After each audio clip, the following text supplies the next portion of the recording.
વર્ગીય લોકો માટે સરકાર દ્વારા એક સરાહનીય નિર્ણય લેવામાં આવ્યો। આવાસ તબદીલી માટે ભરવાપાત્ર ડ્યુટીમાં મોટી છૂટ આપવામાં આવી છે।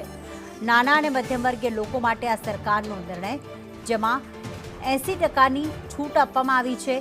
અલોટમેન્ટ લેટર અને શેર સર્ટિફિકેટ ડ્યુટીમાં 80% માફી આપવાનો નિર્ણય, જેમાં સોસાયટી, એસોસિએશન, નોન ટ્રેડિંગ કોર્પોરેશનમાં ડ્યુટી માફી આપવામાં આવી। માત્ર 20% ડ્યુટી વસૂલ કરવામાં આવશે।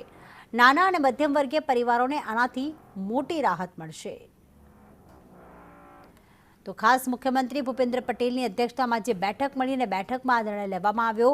નાના અને મધ્યમ વર્ગીય પરિવારો લોકોને આવાસ તબદીલી એટલે કે આવાસ જો ટ્રાન્સફર કરવું હોય તો તેમાં જે ડ્યુટી ભરવાપાત્ર હોય છે તેમાં મોટી છૂટ આપવામાં આવી છે।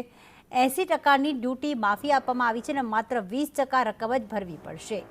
તો મહત્વપૂર્ણ નિર્ણય આ લેવામાં આવ્યો છે, જેમાં સોસાયટી છે, એસોસિએશન છે, નોન ટ્રેડિંગ કોર્પોરેશન દ્વારા જે અલોટમેન્ટ લેટર્સ અને શેર સર્ટિફિકેટ આપવામાં આવે છે તેમાં 20% ટ્રાન્સફર ફી ભરવી પડશે, 80% માફી આપવામાં આવી છે।